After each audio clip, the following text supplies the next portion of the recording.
વલસાડમાં રાજ્ય સરકારની ત્રિદિવસીય ચિંતન શિબિર સીએમ પ્રધાનો સહિત 242 અધિકારીઓ જોડાયા. વિકસિત ગુજરાત માટે ક્ષમતા નિર્માણ અંગે ચિંતન.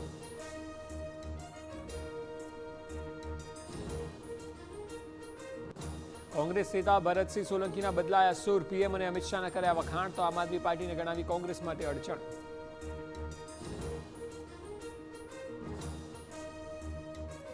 રાજકોટમાં ભારતીય કિસાન સંઘના જિલ્લા પ્રમુખને મરાયો માર.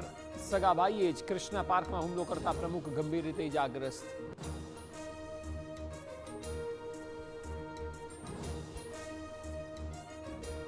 ચેતેશ્વર પુજારાના શાળાની આત્મહત્યા બાદ મોબાઈલ ભેદી રીતે ગુમ.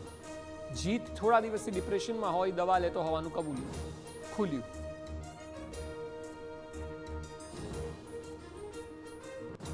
સતત બીજા દિવસે અમદાવાદ, સુરત, રાજકોટ જેવા શહેરોમાં એક્યુઆઈ ચિંતાજનક સ્તરે. શ્વાસ લેવામાં તકલીફ અને બળતરા સહિતની ફરિયાદો.